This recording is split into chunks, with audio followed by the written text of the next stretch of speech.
Welcome to the Matt and Colin Show, the best place for refreshing craft beer news with an extra shot of what the news stories. I found the longest organization program thing ever created.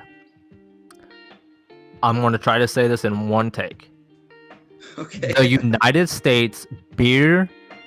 I already messed up. The United States Bartenders Guild National Charity Foundation's Bartender Emergency Assistance Program. Oh my god. Yeah. I seriously was like, they couldn't have shortened that. There's no shortening of that one. I feel like I don't know. I feel like the acronym of that would just confuse people even more. Probably. Let's get this started. Welcome back to the Matt and Colin Show. I am Matt. And that would make me Colin. Hello, Colin. Welcome back to this week's episode. Hi, Matt. So, first things first, let's get it out of the way.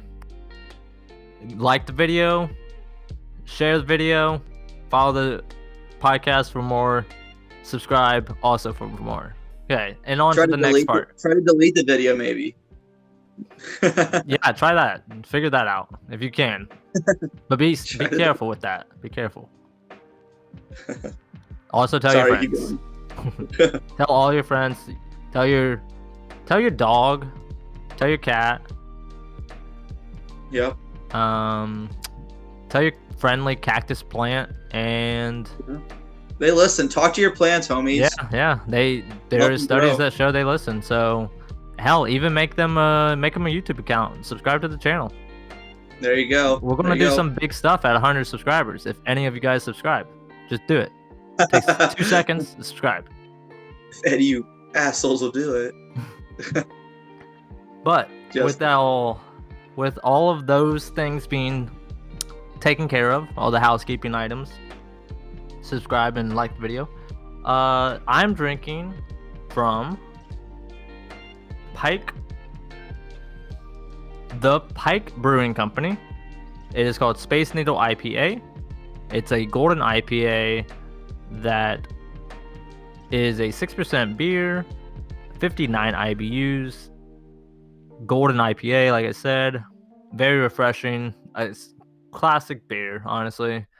It tastes like a little bit of maybe a bittery Miller Lite or something, which I can handle because I don't like Miller Lite, but I like this, so it's okay.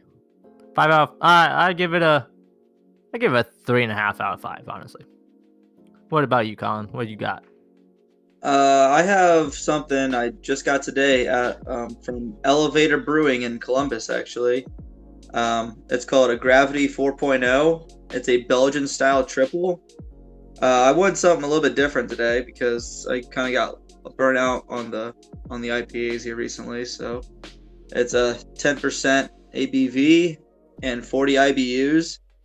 So it's not very bitter for the hop reasons, but it's pretty alcohol bitter, if that makes sense. So it tastes like a pretty normal like a lager almost underneath it, but like the alcohol burn or that is turned up a lot. So it doesn't turn it away. It's just it's a little bit more forward the alcohol burn than a normal beer would be. Yeah, it's not like yeah. You said it was 10.5%? Just 10, but yeah, it's in a wine bottle. Honestly, it's like a giant bottle I'm drinking out of. Is it where you would get your mead normally? Is that the type of bottle we're working with here? Yeah, you could say a mead bottle. I mean, it looks straight up like a wine bottle. Honestly. Yeah, it is very big. I'm looking at the picture right now. It is pretty big. So what? That's what I'm drinking. It's pretty good though. What would you give it on a Untappd out of 5 or out of a Colin scale? Oh, I'd say probably a high 3, low 4. Okay. Probably like a 3.8. Ooh, 3.8, nice. Yeah, say 3.8, probably 3.9 maybe. Okay, that's pretty sure that's a passing grade in my book. I think that's worth a try. Yeah, definitely will definitely recommend it if you're trying just a different experimenting with different styles of beers. It's not a bad one to try. All right, cool. So yeah, make sure you go and try the beer that Colin is drinking from Elevator Brewing out of Columbus, Ohio. And also, while you're doing that, like the video. Did you know, Colin, Miller Lite is now selling bar-scented candles? You know, I did know about this just because I saw an article on the beer subreddit the other day, but I did not dive into it. So give me the details. Yeah, you know I had to dive into it. I saw beer-scented candles. I said, "Hey man, I like beer. I like candles. Candles are nice." So yeah. We got 3 signature candles to celebrate the reopening of bars and restaurants across the United States and Canada. Oh, okay. The trio scents are called Dive Bar, Beer Garden, and Game Day. So I don't really know what the smells are going to be with that. Like, I can tell you all 3 of them right now. Dive Bar is going to smell like heavy of cigarette smoke and probably really cheap cologne and perfume. What was the second one?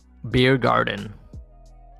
Beer Garden is probably gonna smell mostly like a more hop forward kind of smell to it. Yeah, maybe with like a little more citrusy. Yeah. And then the other one is gonna smell like it said Game Day is gonna smell like barbecue and Axe body spray. Honestly, those are probably pretty good assumptions. So yeah, you can buy them online for $20 a pop, and all the proceeds from the candle sales will benefit the U.S. Bartenders Guild, which is a non-profit organization that supports bartenders and service employees. So they're doing good with it, even though it may be a little cheesy or whatever. It's going to a good cause. And they've also already donated over $1 million to... Okay, here is... I found the longest organization program thing ever created. I'm going to try to say this in one take. Okay. The United States Beer... I already messed up. The United States Bartenders Guild National Charity Foundation's Bartender Emergency Assistance Program. Oh my god. Yeah. I seriously was like, they couldn't have shortened that. There's no shortening of that one. I feel like I don't know. I feel like the acronym of that would just confuse people even more. Probably, but yeah. So do you plan on buying these candles or not? It's just like an online. Yeah, it's I'm assuming it's like an online only. Yep. Yeah, I think I'm just gonna just read the descriptions and be good with that. Yeah. If I wanted to get any of those smells, I could go to the events myself. So. Yeah, that's true. I honestly, if I can, I might pick up the Beer Garden one, depending on if it has like a description of like the flavor, the smell. I might honestly pick it up. If it's like a piney, citrusy smell, I might pick it up. Like, see, that's what I would have. If I had it's going to be like a nice outside, because I'm thinking a beer garden. It's outside. You're in the sun. You're drinking your beer. You probably buy flowers and garden-y shit. So I'm thinking that's got to be smelling really, really damn good. So I'm thinking that one might pass for me. But the other two, the Dive Bar one. That one scares me. I'm pretty sure that's going to smell like Friendly Tavern, and then the Game Day. No, I don't want my candles smelling like that. Yeah, I'm good. So, Colin, what did you give up for Lent, buddy? Well, I didn't give up my life, so. Okay, there you go. Good job.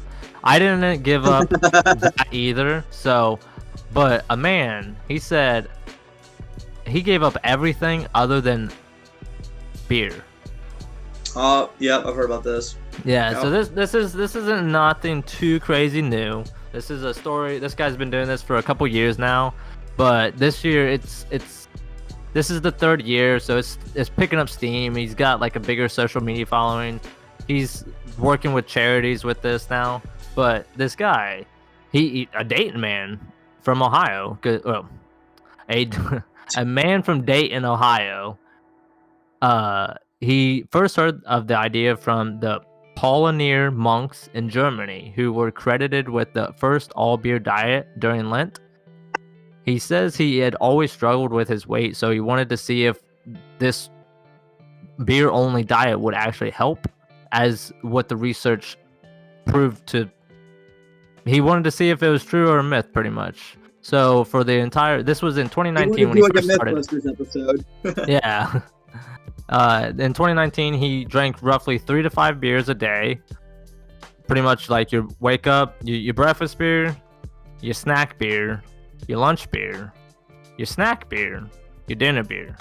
And you go to sleep. And in 2019, he documented all of it, and then he weighed himself in, and he was down 44 pounds.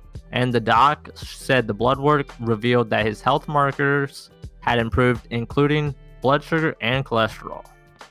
So, I mean, with any good thing, you always double down and do it again. So he did it last year. Even with COVID going on, he was able to partner with a foundation for juvenile diabetes research and was able to raise over $10,000 in the Lent season. Well, I guess he does it for about 50 days, which is a little bit longer than what the Lent season is. And he was able to lose 51 pounds last year. And now he has dedicated all of his 2021 beer fast to the staff members of bars and restaurants, and is hoping to raise at least $50,000. It's called, wow. Yeah, it's called Sergeant Dell's Virtual Tip Jar. And the event will run through Easter, which is when this podcast will be posted. But the donations will be accepted through April 11th, 2021. So if you want to support this guy and his research foundation, diabetes for juveniles, you can go to. Maybe I'll leave a link for the thing down in the description for you guys. There you go. Yeah, that'd be nice. Yeah, there you go. And yeah, I mean, I've always thought about it. Like you always think about, hey, I'm gonna just drink beer for the rest of my life. Well, maybe not that extreme, but I'm gonna do it for a week. And then you get like 2 days in it, and you're like, no, I'm done with this. I couldn't do it for 50 days. So it's a beer only diet, no food. Mm-hmm. God, that sounds rough, man. Yeah, I agree. I feel like the worst part of that would be at work. Well, luckily, he actually does work as a brewer. He's one of the head salesmen for. Man, I should have this down here, but he works with like some company down in Dayton, and yeah. He's like the head sales for the brewing company. So they probably don't like, hey man, what are you doing? Why are you drinking on the job? And he's like, dude, this is my job. He's like, oh, I'm doing the thing. Remember the thing I do every year during Lent? This is the thing. Yeah, this is the thing. The thing. Yeah. And they're like, oh yeah, dude, I forgot. So sorry about that. Continue on. Yeah. So remember when I was telling you about there was a new beer coming to Ohio? Yeah. Yeah. So it's going to be called GHOSTFISH Brewing. But we're going to talk about that in a second.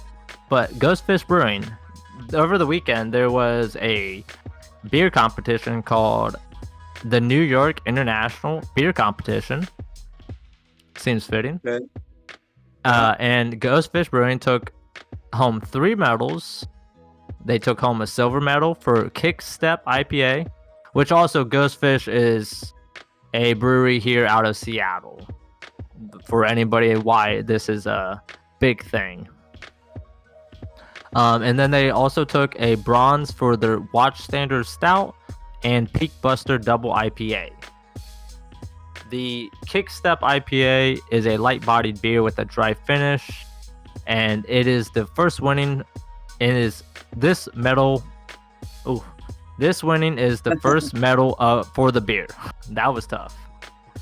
And then the Watch Standard Stout won bronze medal, and this winning adds it to the gold medal from 2015 Great American Beer Festival. And then the fan favorite, the Peak Buster Double IPA, won the bronze medal in compliments of winning bronze at the Best of Craft Beer Awards in 2019 and gold win at the 2017 Great International Beer, Cider, Mead, and Sake competition.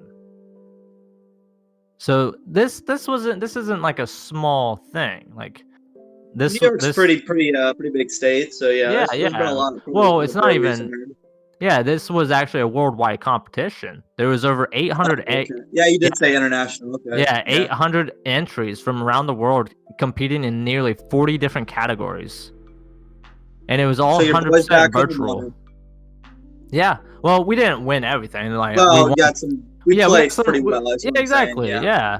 And then this news of the winnings come on the heels of GHOSTFISH announcements last week of expanding its wholesale distribution to Montana and California.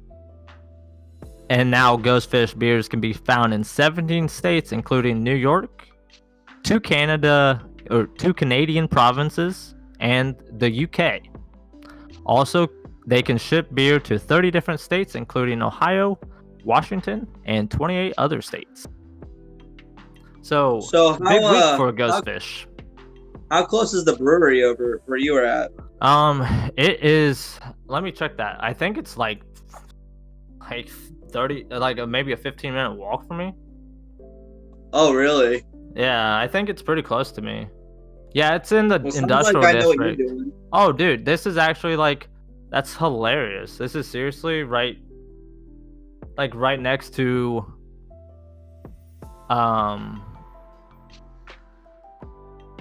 the Pike Brewing Company.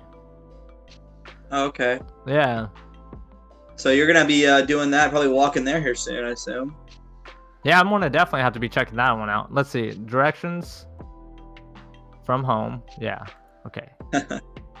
Oh, it's an hour walk, but it might be worth it. Okay. Maybe a casual, maybe not a get drunk beer visit, but a casual tasting. I mean, it's visit. only an 8-minute drive, so that's not too bad. Yeah. But maybe I'll pick up those little electric scooters. Right there you go. You can ride around a little bit.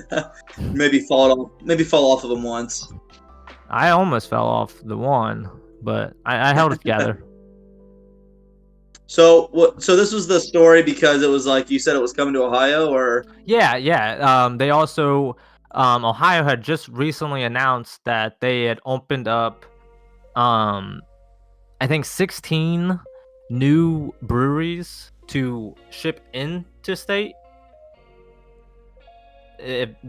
Yeah, so there's like a certain permit you have to have, and I guess in Ohio it's just not a popular thing, but in 2016 there were only 2 breweries outside of Ohio that had this permit that could ship into Ohio.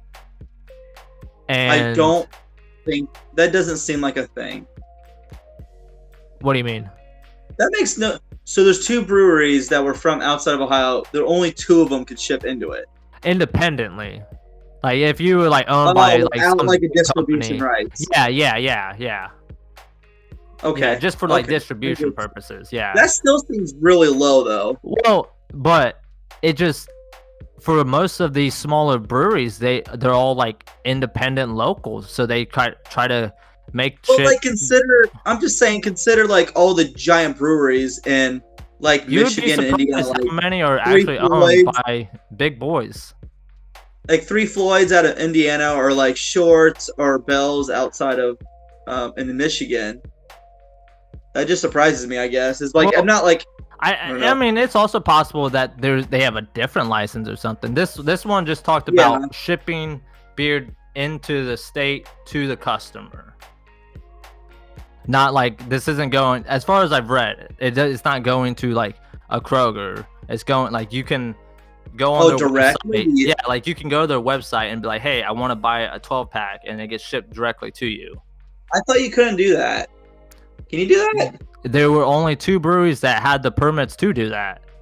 Now there's thought like we talked 16 that have the ability to do that, including GHOSTFISH, which is one of the 16 that applied and got approved for out-of-state shipping to Ohio. I mean, I'm learning things, Matt, about this beer stuff. Constantly. Yeah, I mean, there's a lot of logistics behind this stuff. It's pretty surprising, honestly. Right. But yeah, so you'll definitely. Hopefully, I get this. Hopefully, I get to see it soon. You will. I'm pretty sure you'll probably find it eventually somewhere. Because I think they might. I don't know if they ship. Like, I don't know if you can get their beer or if they can just ship the beer. Like, because they have 30 different states where they can ship it, but they only have 17 states where you can go find it, like at a gas station or whatever. So I don't know, like, hopefully you can, because you need to try it. And I mean, I'm going to be trying it soon. I almost honestly picked some up for this podcast because I was like, Seattle owned, downtown. Yeah, let's do it. I like this. But I picked the one across the street, apparently. But I'm not sad about it either.